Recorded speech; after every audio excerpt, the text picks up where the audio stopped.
Welcome to the Water People podcast. Today, we're in conversation with author and surfer Jaimal Yogis.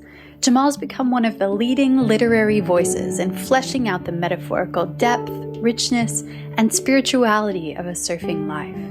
His books include Saltwater Buddha, All Our Waves Are Water, The Fear Project, and most recently, a children's book, Mop Rides the Waves of Life, a story of mindfulness and surfing. This episode is presented in partnership with Who Gives a Crap.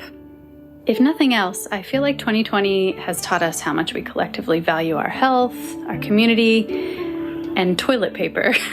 Yes, that's right, Lauren. What about the time when we were with our little guy in the pool and a swimming lesson went horribly wrong and I was holding him as he let out a big brown cloud into the pool?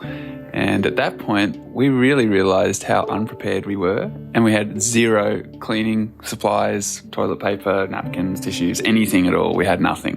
Basically just super parenting rookies.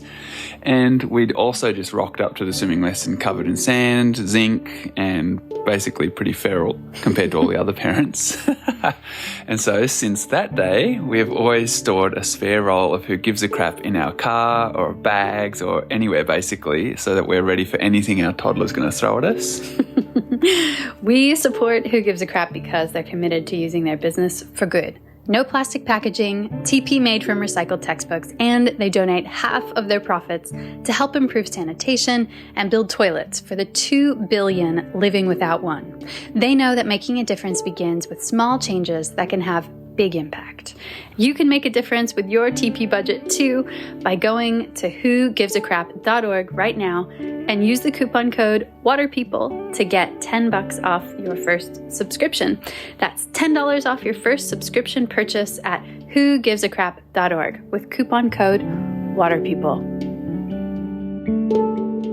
Our podcast comes to you from the coastal land and waters of both the Bundjalung and Gubbi Gubbi nations. We'd like to acknowledge these traditional custodians and pay respects to elders past, present, and emerging. We'd also like to extend that respect to all First Nations people this podcast ripples out toward. So Lauren, why did you want to have a conversation with Jaimal? Well, I mentioned this in the interview briefly, but I have had Saltwater Buddha, Jaimal's first book, on my bookshelf for a long time. Now it's on our bookshelf. So I was really keen to chat with him about the way that he interweaves surfing and spirituality, which is, a set of topics that are often fraught with cringiness and cliche, and it's hard to talk about surfing in meaningful ways sometimes without just sounding super cheesy. And I think Jaimal's managed to do it, and with humor and with honesty and with real vulnerability in the stories that he's shared through his books.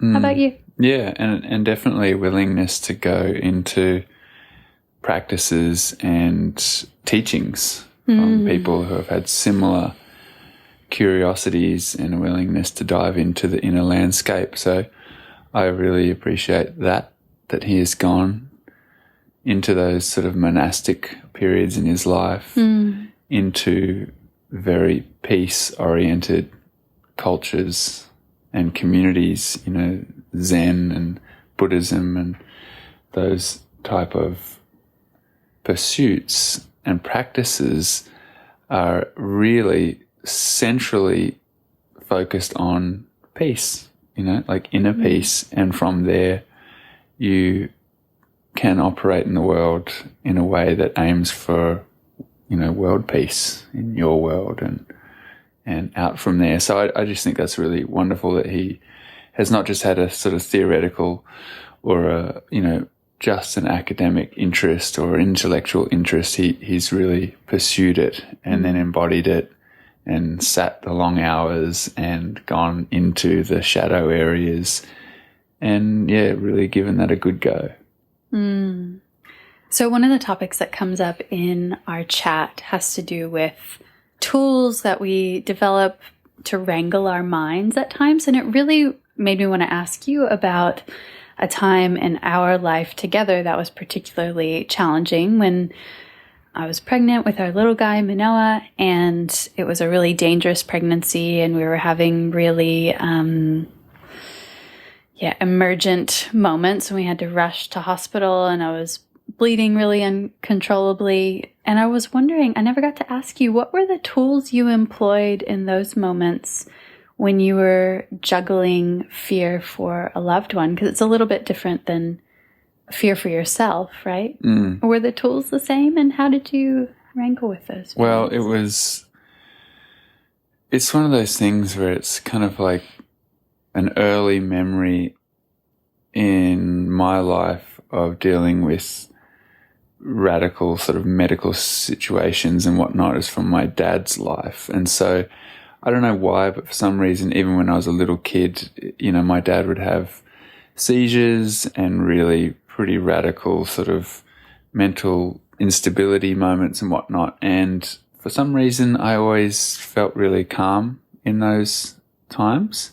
And like even as like a 9 or 10-year-old and having older sisters that were perhaps a bit freaked out about some of the situations that were happening. And I don't know why, but I felt okay. Because it was normalized, or because... No, my response was one that was just of immediate effective action, was kind of how it felt to me. It was like, okay, we need to call the ambulance, or we need to... I say it like I say it with me, ambulance. But, I just look at what I had to do in that moment. And then I could perhaps reflect and have more of an emotional response later, perhaps. And so, fast forward many, many decades to this current era in my life, and it was much the same with our situation and having to rush off to the hospital fairly frequently through pregnancy. It was just like, okay, just take care of what needs to be taken care of, and then perhaps there'll be time to emotionally dive into this at a later point, but at this point there is more important things than how I feel about this situation. And so that was always how it felt for me with our challenge. And it was always just, okay, how are you feeling? How's your heart rate? Are you in extreme pain? And, okay, what's the quickest route and safest way to get us to a hospital? All that sort of stuff. And so... Yeah. So for me, that my mind, I don't know, it's a strange one, but my mind is much clearer, and I'm probably a better person when shit hits the fan than I am just sitting around in doldrumy sort of daily life, wouldn't you say? Like, if I'm sitting and spinning my wheels too much, I can probably have a heavy mind. I think like a bit of heaviness can set in. Whereas if I'm in the garden, or I'm in the ocean, or I'm with friends, or I'm with family, and there's some sort of movement occurring, it doesn't always have to be work, but, just something sort of keeping the waters flowing and keeping my mind not so much active, but focused, I would say, is a real, aspect of my mind that I've learnt to really appreciate and navigate. I wanted to ask, because I often refer to my pregnancy as kind of my own Zen monk retreat, because I was on bed rest for months, and bizarrely, I couldn't laugh too hard or ride in a bumpy car, for example, because both of those things would trigger contractions, like false labor and potentially bleeding for me. So it was like this extreme, even-keeled, middle path experience for many months, where I was just trying to keep my body safe and stay present with how my body was feeling, and really trying to get a grip on future stories and fears. And then when those really intense moments would pop up, it was really about using my breath to sort of penetrate my nervous system and go into my nerves. I would go into these like convulsive shaking shock, basically. Do you remember that? Oh, yeah, completely. And I would have to use my breath to try to speak to a deeper part of myself and also to my physical self to just relax despite the sort of chaos that was uncontrollably happening. And you did amazing with that, especially the last run where it was the most intense, so we had to rush to the hospital. I got a lot of practice. It was, unfortunately. and you were very effective with that in the end, of breathing. It really changed me. Zooming right in. Yeah, 100%. It really humbled me and changed me in such profound ways. And one of those ways is it made me want to go surfing so much. Yeah. Well, it's interesting, isn't it, when you have a conversation with someone like Jaimal and you realize that there is a lot to learn from trauma, and sort of upheaval moments like that. But there's also a lot to learn through sitting and being mindful of breath without having to be pushed into it so radically. And I think those people who do that and who have the willingness and almost the foresight or something to dive into that can be such great, lights for the path to wellness and balance and vibrancy, that practice in the sitting before there's actually a situation at hand is what prepares you to be in that situation with more presence. It's just like the reason we practice yoga on the mat is so when we're not on the mat, we can bring a sense of even-keeled, mindful calmness to the situations that really do feel out of control in our everyday lives. I actually really love the whole out of control thing, and I love the dissolving of the monkey mind and analytical mind, probably to my detriment. I could use my grey matter a little more than I do, I think, right now. But I really love that space of awareness and attention, but without analytics going on. And I feel that it's so great to have conversations with people like Jaimal because they have really navigated that space and the feeling between and the tension between those elements of all of us, where we have our intellect and our intuition, we have our emotions and our awareness. And so there's so much wonderful information and insight that comes from these sort of people. And it's something to be really grateful for, and it's that thing of like, the people sitting in the cave and having all these incredible insights or epiphanies and breakthroughs of the inner world. And that's wonderful and everything, but then when they come out of that cave and apply that into the world, it's a challenge and it's an amazing thing for them to do, to apply all of that they've attained. But it's really wonderful for all of us as well, for him to have done what he's done over the years with internal navigation, to be able to sit and chat with us or to write these beautiful books or make films that share those insights is just really valuable, and especially because it relates to someone who's caught a lot of waves, and for the rest of us to draw these parallels between surfing and these perhaps mystic and spiritual quests, there's a lot there. Well, we won't chat too much further. I feel like we've gotten pretty tangential already. I did want to let you know that we recorded this conversation with Jaimal early in the COVID lockdown before we'd gotten a proper mic for our online recording situation. So the audio quality is a little bit sketchy, so please forgive us for that. But I'm sure the content overrides the quality of audio here, and we hope you enjoy the episode.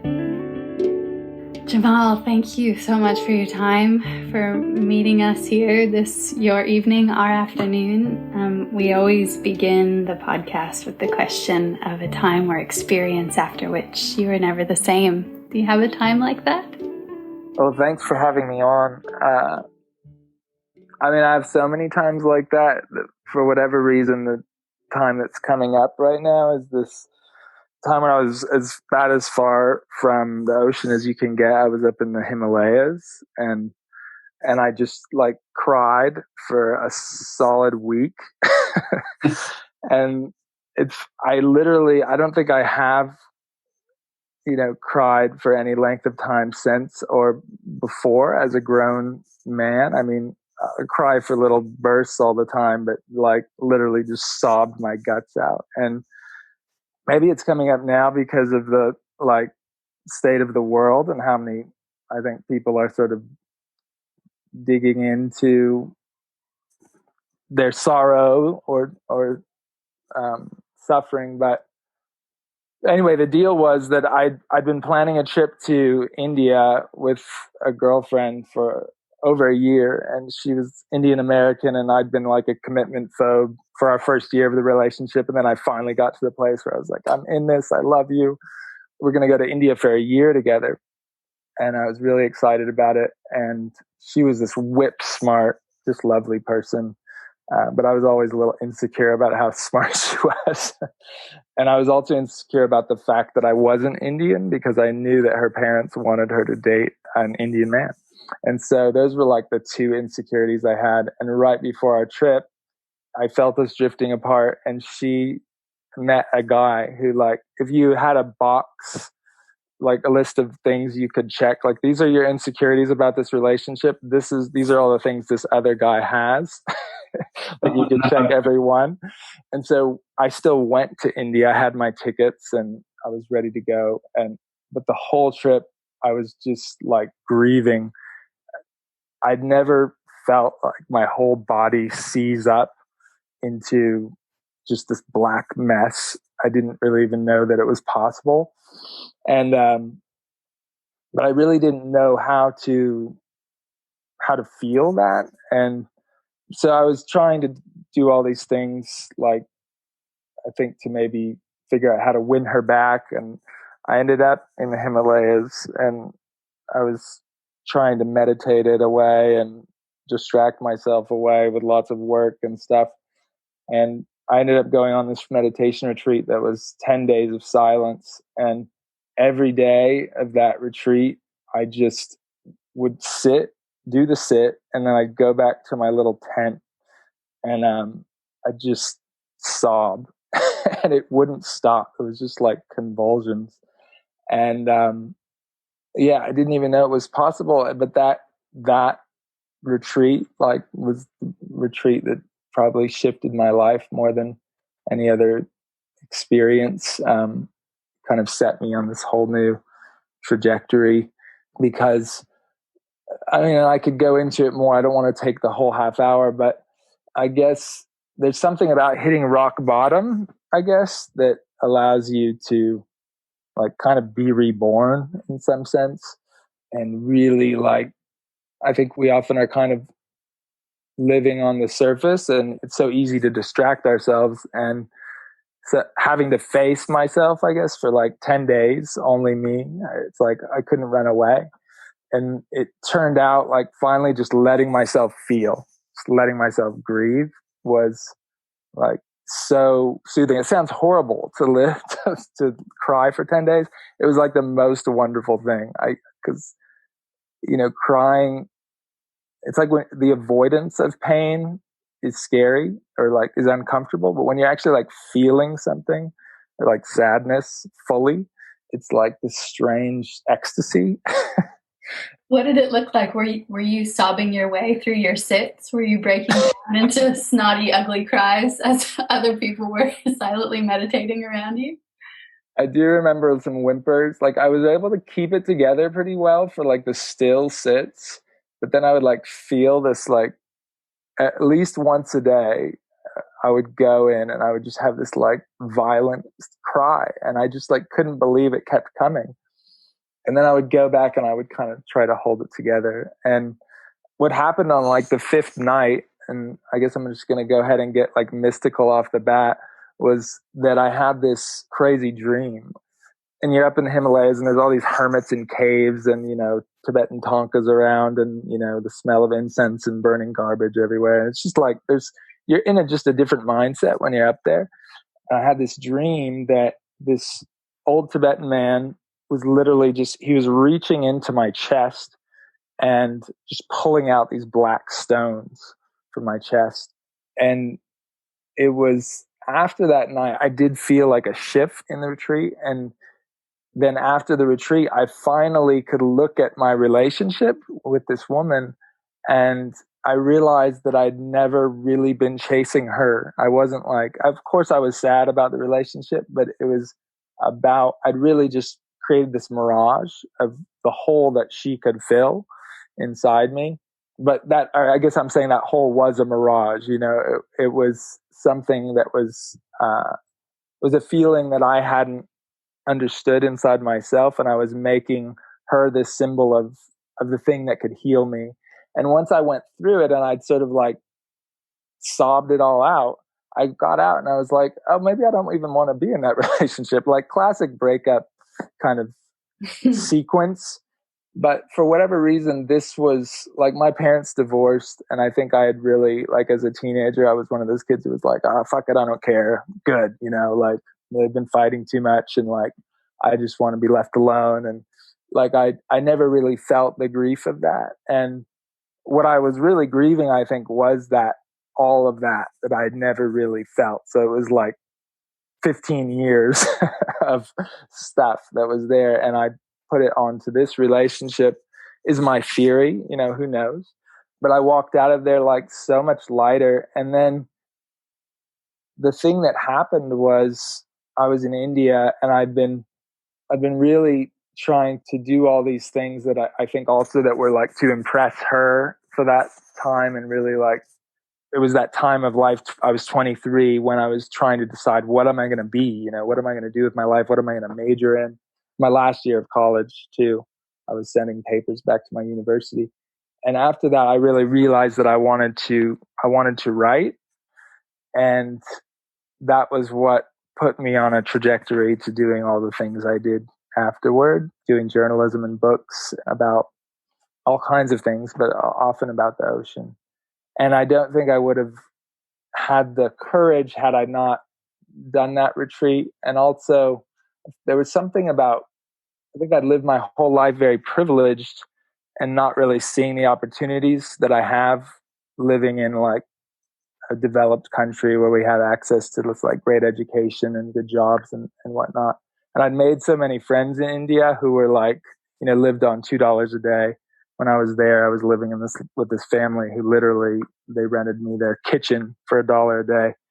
And so I came out lighter, and I also thought, seeing all the blessings that I have in my life, and I thought, this following a dream, I think, seemed difficult before, but I guess with this new perspective, I came home and I just had this new like fire inside me that I could do anything.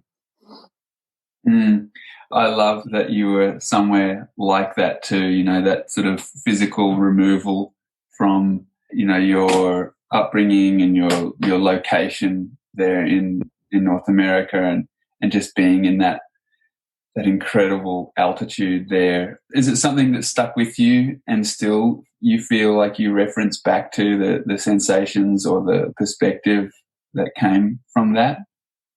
Oh yeah, I can feel it now. I mean, now I have these 3 little boys, and you guys know how little silent time you get with young children. And yet, like, I can close my eyes and remember the smells of being up there in this little village above Dharamsala. But yeah, I think something imprints when you have like a truly emotional experience and an experience of like a deep silence, that it always feels to me like you've dug a deep hole, and you might leave it like you're digging a deep hole to a treasure. And you might leave it because you're busy doing like the 10,000 things. But when you come back and you do a little meditation, or you do something that connects you to that space, and it's like you're right there. Sorry to interrupt the conversation, but we wanted to take a moment to recognize the generous folks who have supported us this season. The Water People podcast is brought to you by the fine folks at Sanuk. In 1997, founder Jeff Kelly started out with one simple goal: to make people smile, and to encourage them to pass it on. Sanuk has been advocating for a more playful and inclusive surfing culture for more than 2 decades, while crafting some of the comfiest footwear around. Thanks, Sanuk, for your support and for encouraging water people around the globe to protect their happy places. Learn more about Sanuk's partnership with the Surfrider Foundation at sanuk.com. Thanks also to Gary McNeil Concepts, who build cosmic surfboards for cosmic people. We love Gary McNeil's enthusiasm for building boards, and especially his passion for combining recycled and plant-based materials to craft boards that simultaneously prioritize durability, sustainability, and high performance. For custom orders and to check out the gallery of boards currently available, head to his website, garymcneilconcepts.com.au. I was looking back through some of your books the last few days, and I found a couple of passages that I really wanted to have you elaborate on or just reflect on again and see how they're ringing now. So this one is from All Our Waves Are Water. Most people get into a spiritual practice or Zen as they're breaking down fears, and I was really afraid that what I knew about my experiences with Zen might be a lie because I was having such a hard time in my life, and I'd done so much practice. 15 years of meditating every day and doing yoga. And I was raised by a family that was more or less Buddhist. And yet I really felt like I was hitting a wall. And so it wasn't that I was completely distrusting of everything that I'd said in Saltwater Buddha, but I'd become distrustful of my own mind. I feel like that's just such a powerful passage for me and so indicative of the depth of your reflection, to be able to see, to have an awareness of the distrust that you'd cultivated.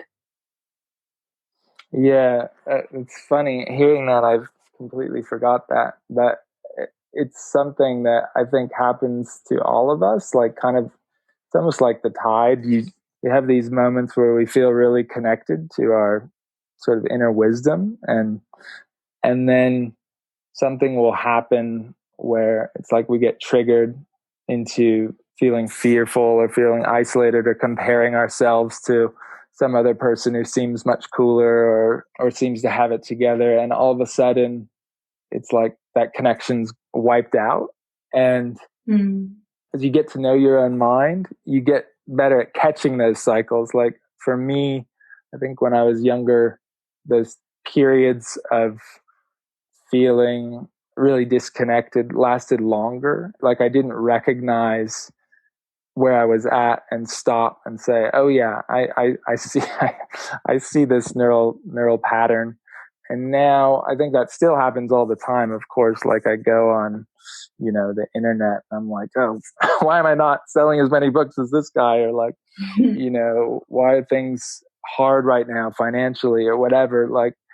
But now I guess I feel like I catch myself sooner and I go back to what connects me to that trust.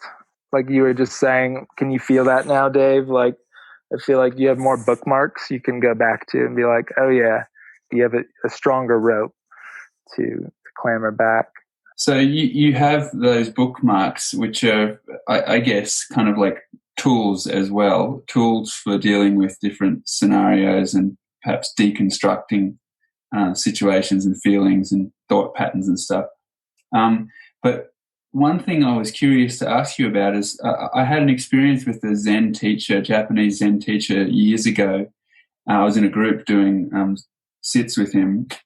All he taught us was that when we breathe in, we say the word in our mind, this, and when we breathe out, we say the word this, and that's all there is to it. And it was just this over and over and over, which I thought was, I actually lost it and laughed so hilariously, like so wildly when he told us that in his broken English, Japanese teacher. And so that type of tool is so simple and is so just clear, but then we have so many other tools in our kit. What do you think it is that makes us look for new tools, or even need lots of bookmarks to pull ourselves up and basically clear our path and sort our shit out? Like, what's your perspective on that, considering you've also played around in the Zen sphere? Yeah, I mean, it's a great question. I think some people don't need lots of tools.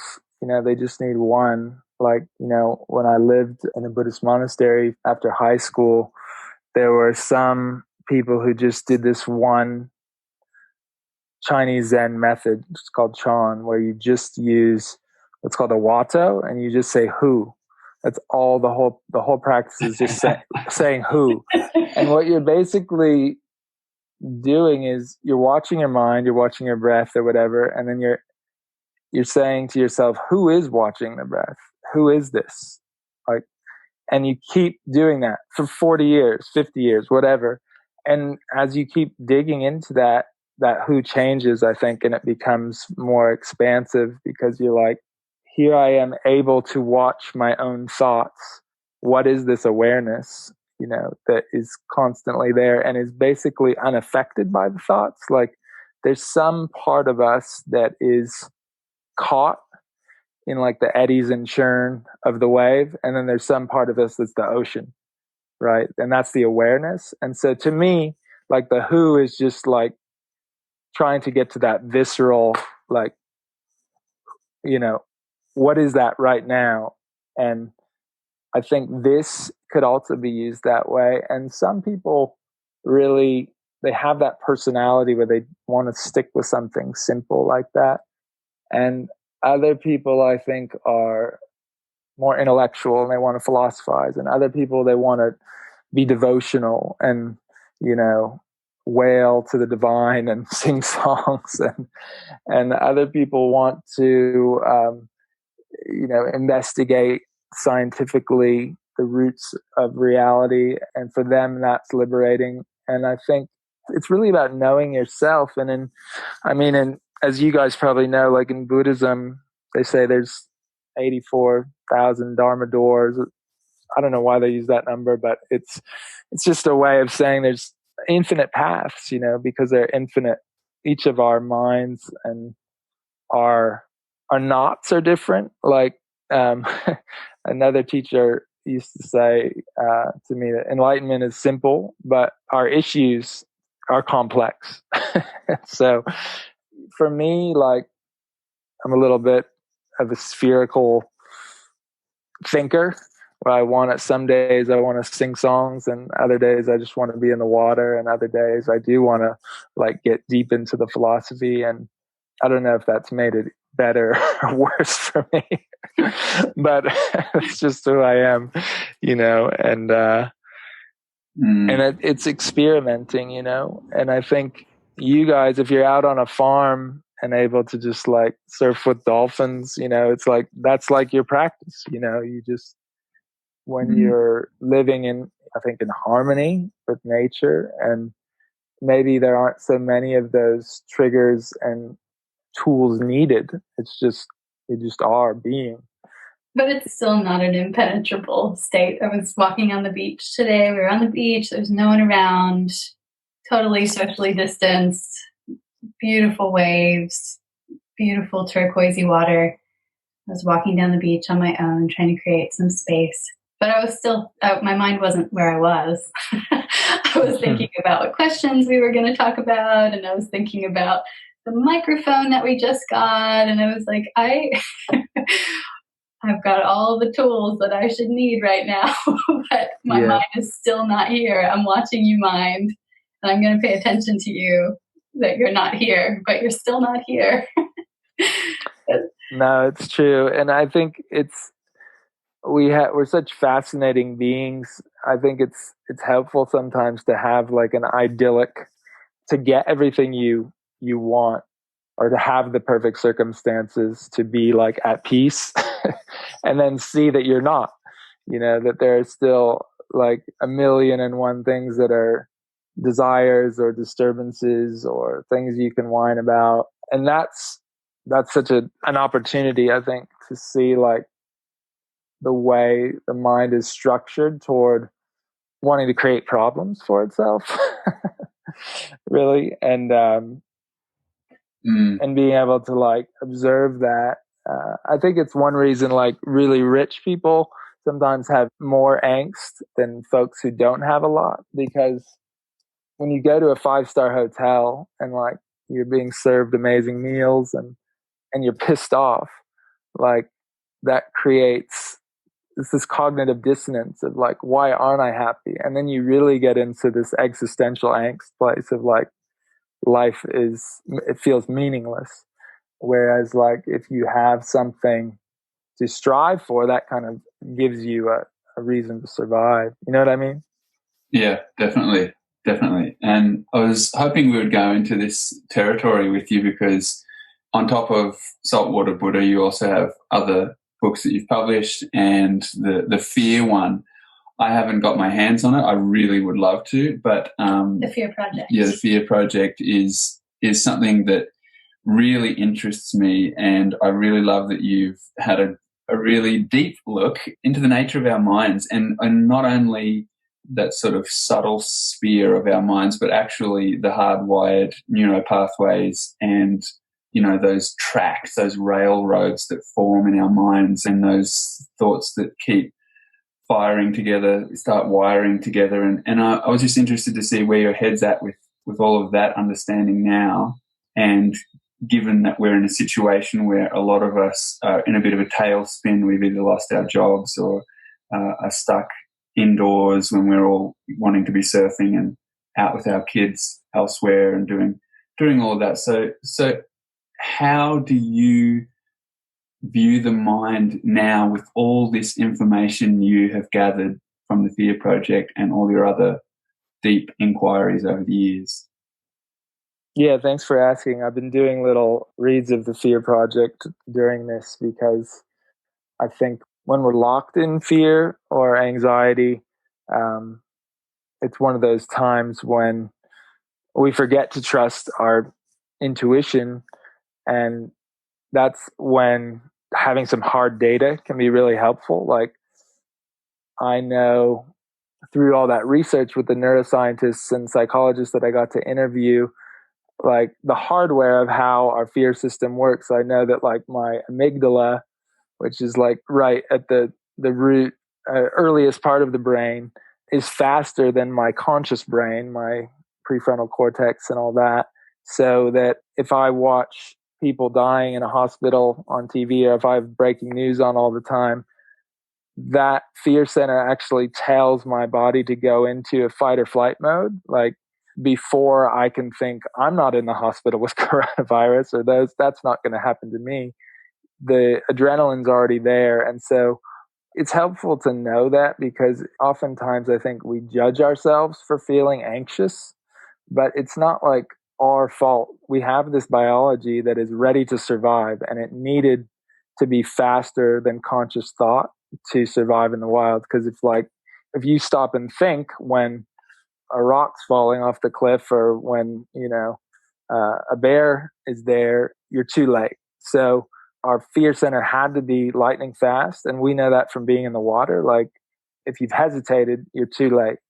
So, but the interesting thing about the way that the brain was built upon this sort of ancient instinctive brain, the prefrontal cortex, through evolution, is that we use the same fear system to think about the future. So, like, if I'm thinking about how long is this going to go on, will I lose my job, will I get the virus, those thoughts also get routed to the amygdala, and we go into fight or flight mode, which is super unhelpful when you're at home, right?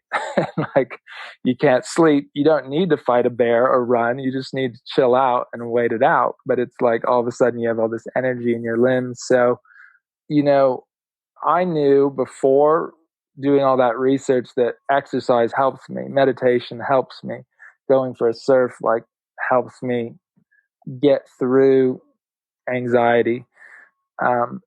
But now, I guess, knowing like the hardware, I know that I have to tell my amygdala through its own language, which is the language of the body, that it's okay. So if I'm feeling just like crap one day and a lot of anxiety, I know even if I don't want to meditate, that if I sit down for 15 minutes and just follow my breath evenly, that I'm going to tell my ancient brain things are okay. There's no bear. Otherwise, I wouldn't be able to breathe in stillness like this. Or if I go for a surf, I'm going to tell my body, hey, you've already kind of done the running here. Like, you got to use that extra energy, because all fear is your brain giving you extra energy to use in the moment. So, like, you're shutting down your parasympathetic nervous system, which is like building your immune system and doing all those future building projects that your body's working on to survive now. So it's like an espresso shot.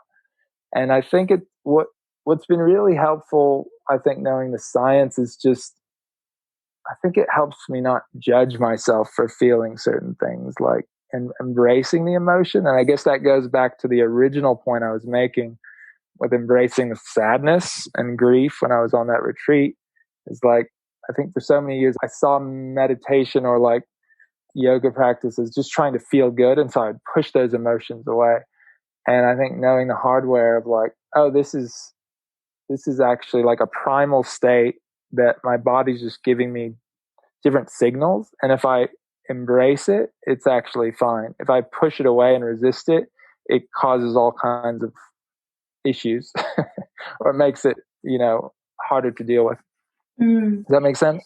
Yeah, we're at such an interesting time in the evolution of our species, where I was thinking about the way our bodies, for example, crave simple sugars, which, as hunter-gatherers, gave us lots of quick energy and lots of calories, and how that same biological craving now is leading us toward an obesity crisis, right? And how modern life is creating this dissonance between our biological functions and how they're actually playing out in a world where we're living so very differently than we ever have before.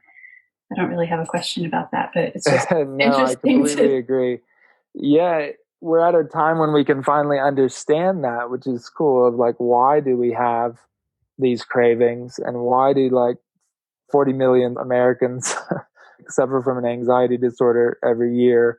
It's like the old biology that was meant to live in a more natural environment isn't prepared to live with like threats being sent through our phone every 5 minutes, or like 64-ounce sodas on every corner. It's just, we are adapting, but it's slow. And so going in back to your question, Dave, about like what's my perception of the mind now, I think we're becoming this really data-driven culture, and I think it's important to understand the data and the way our hardware works, so that we don't get stuck, I guess, in like by our old biology. But at the same time, I think for me, merging like these years of meditation, spiritual practice with really learning like the scientific material side of it, I also resist seeing ourselves as like these just bags of genes. Like there's this way that scientists kind of become dogmatic about like, we are just this kind of sack of molecules, and you can explain everything by neurochemicals, and that's just what you are. Like there's no connection to a more vast consciousness that is clearly there. Like every culture throughout history has seen that we have what you could call a collective unconscious, or a part of us that goes beyond what we now can just investigate with a scalpel and a microscope. And so I think it's really helpful to learn about all the hardware and data, but also not to like throw out the baby with the bathwater and say, and therefore, all the ancient wisdom is rubbish. Like all those people were superstitious, and now we have data. I have a little inquiry then. So about 20 years ago, I got to surf the wave in Tasmania, Shipsterns, and it's a very big, scary, complex wave. And at the time, I think I was like 18 or 19 years of age, and a local fella down there, Andrew Campbell, invited me to go surf it with him. And previously he was the only one who had surfed it, so there was no real mud map for us to figure out how to navigate the steps in the wave and how to get in and out of the lineup, and even just the walk in and out. Everything was really new and pretty intimidating. And for me, I actually had a real lesson then about the difference between gut feelings and intuition and fear.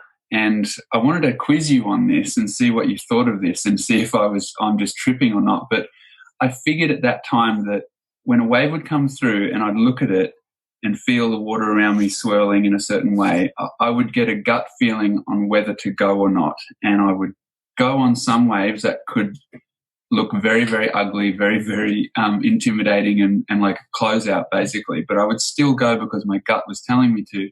Then on other waves that might look a little cleaner and easier to read, something would happen where I would build a scenario in my head and the fear would kick in. And so I developed this sort of, I don't know, this idea around the difference between intuition and fear, being that intuition was like a gut feeling without the scenario building, and fear was something that would build a scenario of potential consequences that were about to come my way if I did a certain thing, which is basically their takeoff on one of those waves. So I wanted to quiz you and see, have you come across anything like that, or do you have any specifics you can pass on to us and our listeners on how to navigate life right now and decipher between those two senses? Yeah, that's a really good question. I wish I'd interviewed you about that when I was writing the book, because it's fascinating. I mean, I think you have to distinguish between like that experience being out there in the water and being as experienced of a surfer and waterman as you are, and like our daily anxieties, because we have this we have a lot of things in our lives that are like healthy cautions, like right now we're trying to not go outside to help other people not get sick and help our families not get sick. And that's like a healthy caution that you might have a little actual fear about, like, I don't want to get sick. But it's like, it's basically compassion, right? It's caring for yourself and caring for others. So you can't really call it fear.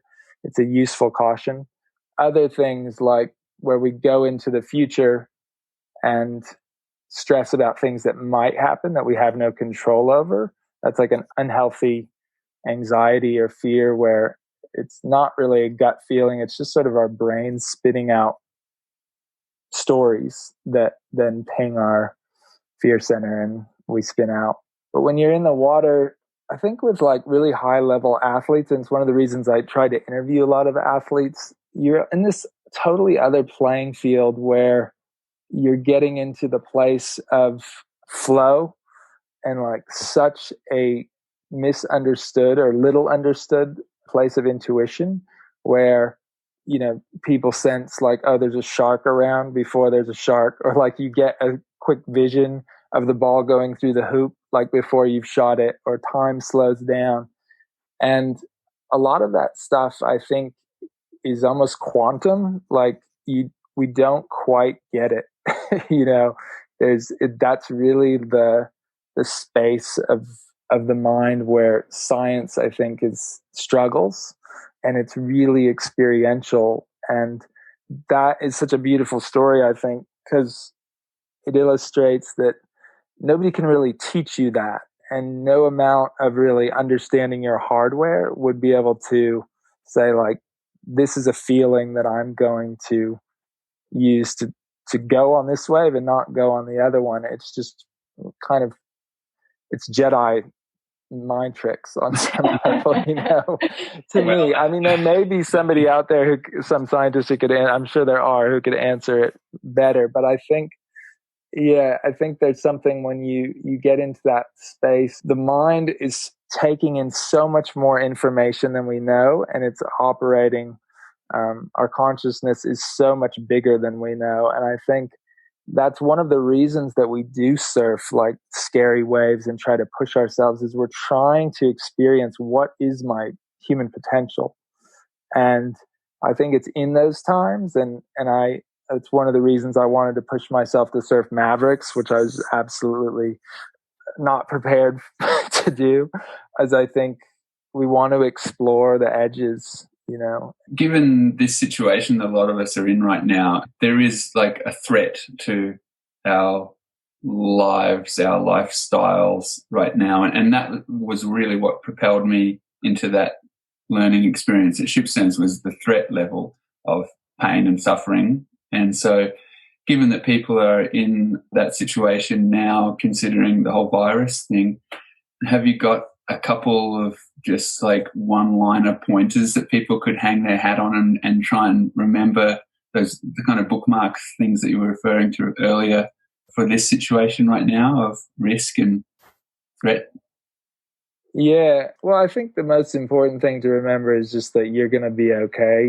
It's the threat for most of us, just statistically, is very small. Even though it's a global crisis, like if you get the virus, 98% chance you'll be fine. So, why worry about it? But take on the healthy caution, to not get particularly those who are high risk, ill. But we've survived so much more difficult times as humans, whether it's plagues before or 9/11 or, World War II. I think most of us, the actual threat to us is not significant. It's just that our lives have been disturbed. And if you shut off the breaking news for a bit and just say, well, what is actually true? I have a roof over my head. Hopefully I have food on the table, and, I'm a survivor, and just keep breathing that in. And what I like to do is just to sort of topple the anxiety every day, if I can, is really think of one thing I'm grateful for, like just a simple thing, like I'm grateful for food, or I'm grateful my kids aren't sick. And don't just say it once, like sit down with it, like breathe it in and feel it, and try that every day. That's what I'm trying to do. Yeah, I mean, I'm right there with everyone. Yeah, beautiful. How is parenting for you right now in the middle of social isolation in an isolated location with your family, 3 boys? Risk and fear must be a part of managing every day. With 3 boys, we have 1, and that it already feels like a big part of life with a 2-year-old. How's it all settling in for you there? Yeah, I think it definitely makes like surfing Mavericks or something like that seem kind of easy some days. You're like trying to corral the wildlings into like their Zoom meetings with their teachers or whatever. There's very little time, but I think I'd be curious to know how you guys feel, but there's also just so much beauty to kind of this surrendering to the chaos. And also, like, we've never had to do this, just spend time with just ourselves. It's just my wife and my 3 boys and me every single day. And there's this really neat, like, they're bonding on this totally other level, and like, beating the crap out of each other half the time too. But I'm trying to, when I can, like, feel that there is still this flow to the chaos, and let go into that flow. I guess like a little bit like my version of maybe doing what you were doing at Shipstones, Dave, which is like when I'm just at my edge and I feel like I'm gonna like lose it because there's too many things to keep track of, and I'm sweeping the floor for the 18th time that day. Is just like let go and let the chaos be, I guess, rather than try to control it, because then like all these beautiful moments happen between the family where like I know we're going to remember this forever, and I want to remember it in a fond way because it's probably never going to happen again. What are you guys feeling? I mean, you already are live out in the boonies, but well, when you are surrendering to that, does that mean you are standing in like a 2-foot deep pile of crap all over the floor right now because you yes, you haven't swept up for days? Yeah, I mean, I can't keep everything. I can't do my work. My wife and I both work full time. We have deadlines going. We have, and we normally and get everything done. I just can't do it. And so you just have to say, all right, it's chaos. I'm going to do the laundry when I can, and it's okay. It makes me think of that line, you can't stop the waves, but you can learn how to surf them. Right. We're just surfing like a really onshore day for months. A lot of debris in the water. Right. Exactly, yeah. I really loved, we were pulling up some of your quotes and different excerpts from your books, and I really loved the line that you have about the Buddha's saying that, the beginning is beautiful, the middle is beautiful, and the end is beautiful, and that you're enjoying the paddling. And it sounds like that's what you're still doing, like you're in those ebbs and flows and those peaks and those troughs, and you've developed a real skill for enjoying those moments that I think for us as surfers, a lot of us get hooked on the highs. We get hooked on being high and tight in the pocket, but we can perhaps overlook those moments when we are just sitting in between waves, or when you're getting pounded or missing waves. And I was just curious to hear how often it is that surfing sort of creeps into your daily life of coping and not even coping, thriving, among such fullness as 3 kids and a writing career and a partner and all of that. Is surfing useful to you in that way? Absolutely. I mean, even up here, we're up in the mountains. Like I think about the ocean every day, and even like up in the Himalayas, I remember on that retreat, I was having dreams about surfing, and it just kind of gets it into your blood, I guess, and it's always becomes it's the way that I think about the mind too, and everything is waves, right? Like we're all just made of energy that actually is waves, and we are passing sound waves around, and we have emotional waves and radio waves. And I think when you've spent as much time, I haven't dedicated nearly as much, I think, of myself to surfing as you have, but it just gets to be part of you. And I don't get to surf as much, with 3 boys and shuttling them around, but we're still, I'm lucky to live across the street from the ocean, and I just have gotten really good at surgical strikes. like I've done 20-minute sessions, literally.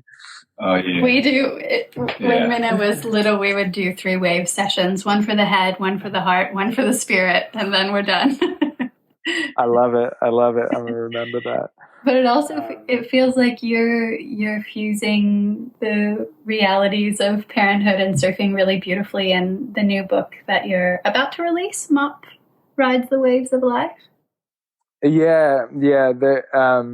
This is, of all the writing, I feel like I've finally found my purpose as a writer, to making Mop. I think I realized at some point I was using a lot of language to try to describe some pretty simple ideas, and there's something so beautiful about children's books and being a parent of young children, where you're like, I've been making life a little bit more complicated than it needs to be, and it's cliche, like all the things I learned in kindergarten or whatever, but it's really true. Like, you have so much wisdom as a 5 and 6 year old. I love them being just little streams of consciousness, and Mop's this kid who surfs, and he loves to surf, but he keeps like running into big emotions and reacting and pushing kids at school and stuff, and so he learns to ride his emotions and let the bad waves pass and ride the good ones.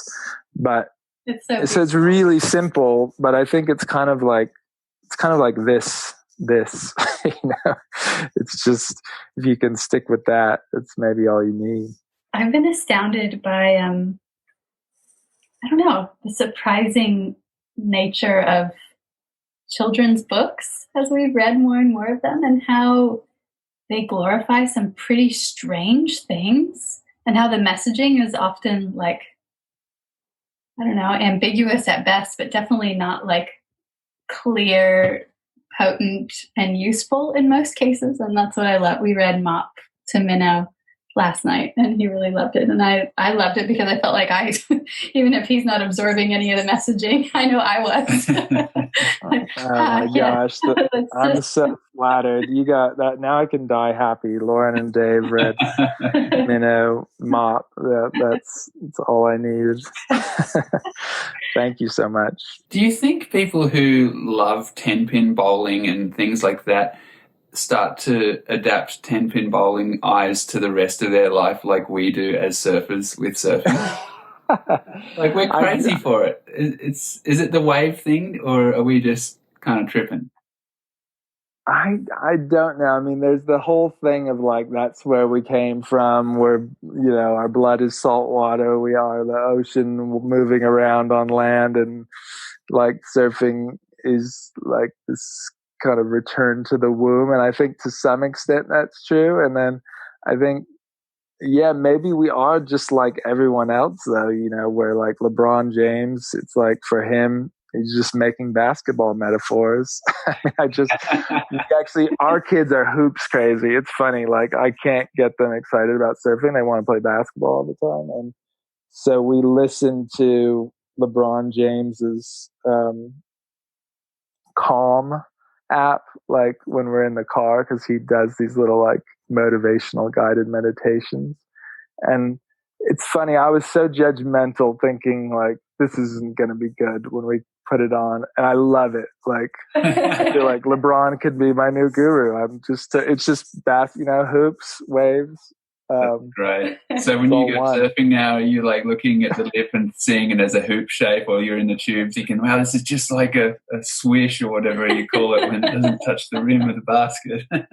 Exactly. The only thing is, I think I'm usually getting those rejections by the lip. Me too. Yeah, me too. What are your hacks for like living a family, a parenting surf life? Like, are you guys able to get in the water or trade? Yeah, we have a pretty regular practice of just being at the beach, being in the water, not necessarily surfing every day, but being in the ocean almost every day.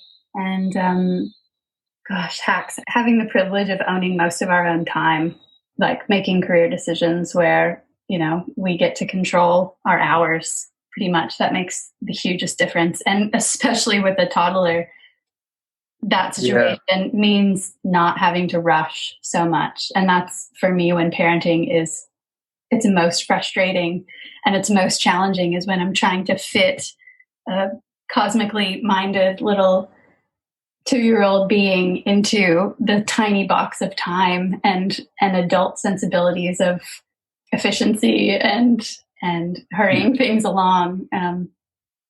So just trying to keep life spacious in terms of time is, which is obviously not accessible for everyone, but that's something that we've tried to build into our lives and make a priority year after year, even before Minnow, but especially now. Yeah, saying no to things that we know will actually take up time. And that doesn't come lightly, like we're probably really crap friends to a lot of our friends because we don't commit to things. We don't say, yeah, we'll see you all next Saturday for that hangout or whatever, because we just really value waking up together with our little family and having time have no influence on that day, which basically means no commitments, no scheduling, So it's like, if we wake up and the wind has suddenly switched direction and we know there's a good bit of sand down the coast somewhere or out the back of where we live, we can go there and participate in that and just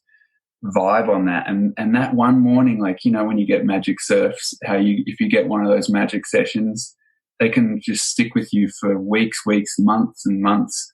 And so we say no to a lot of things, which we probably shouldn't in the social sense, but it really works for us at this point with the 2-year-old. And because really, I mean, what I was Yeah. trying to circle back to with the question about children's books and talking about MOP is like part of some of the nature of parenting, at least with a 2-year-old, feels really simple, even though it's really challenging. It comes back to presence and, you know, just being with them in the space that they're in and, you know, for me, it's a practice of not thinking about the like really exciting, fun interviews we get to do and finishing up, you know, doing some research, but just sitting and being in the rocks or looking at fish underwater and just being in that moment. And for me, that just makes parenting look like such a beautiful practice some of the time.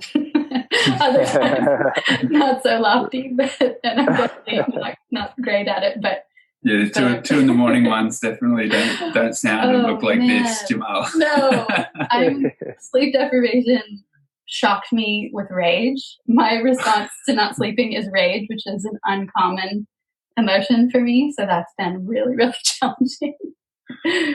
Yeah, I hear you all day. Yeah, no, I mean, it's why it is such a practice. Is like you're brought face to face with all these. It's like you're talking about like Tibetan Buddhist practice. It's like the ferocious deities like that you haven't seen in a while, and you're like, oh, this is a side of myself I haven't, seen since I saw it in my parents or whatever. But yeah, I do think that is why it's such an opportunity. And like Dave and I were saying, that's kind of like just your practice once you have those little Groms running around. It's, it's full on. It's like full catastrophe living in a beautiful way. But I love that you guys are like militant non-schedulers, because I think that is like something that is unique to surfers, is that we do have that.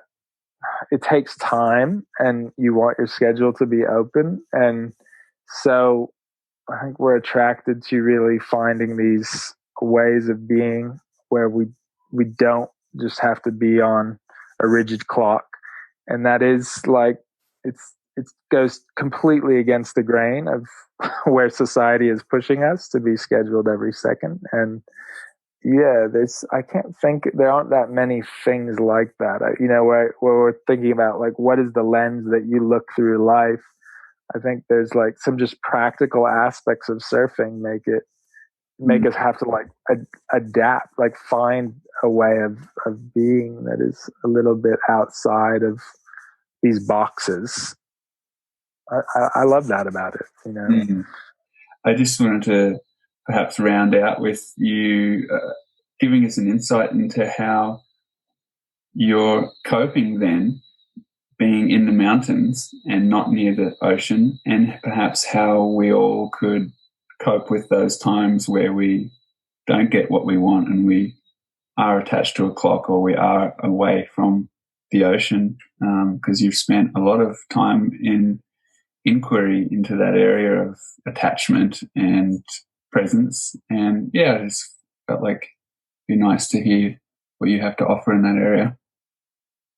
Yeah, I think it's you have to be militant about setting aside when you don't have your usual crutches, that like can't go across the street and surf or can't get to the mountain to climb or whatever. You have to be militant about setting aside the time for yourself to still, just get some of the find that joy and find the spaciousness in other ways. And I think that is an opportunity for me. It's, just breathing in and breathing out are really pleasant if you give yourself the time, 10 minutes or whatever, to do that and really feel like, oh, this is really nice if I actually give myself this space. Or right now I'm, can't surf, so I'm going on some trail runs and trying to just really get into that and appreciate it, work with what you have. But ultimately, all of our joy is coming from inside, whether the surfing might trigger an experience, but the experience is in you. So you can find that same thing. And if you're locked out of your usual modes, it's an opportunity to grow bigger, you know.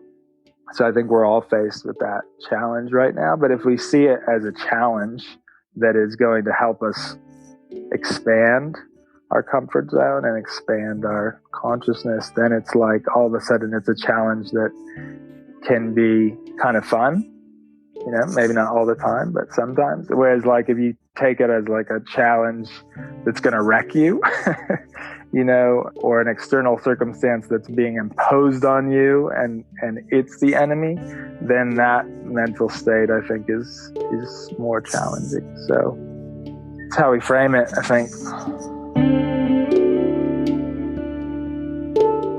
Just a quick reminder that we're running our annual giveaway. We're teaming up with our sponsors Sanook and Gary McNeil Concepts to give away some cozy footwear and for one lucky listener, a brand new custom Gary McNeil surfboard. To enter, all you have to do is hit subscribe wherever you get your podcasts and leave us a review. Don't forget your name so we can find you, and let us know what you think of the Water People podcast. You'll be entered to win a new custom board in time for the holidays. By rating and reviewing the podcast, you're really just helping us to get the word out, which keeps us digging up new stories and storytellers from our global ocean culture. Special thanks always to our sound engineer and in-house musician, Shannon Soul Carroll. On behalf of myself, Lauren Hill, and my partner in rhyme, Dave Rastovich, thanks for making the time to listen with us. We'll be continuing the conversation on Instagram, where we're at Water People Podcast. You can find every episode and some extras on our website, waterpeoplepodcast.com.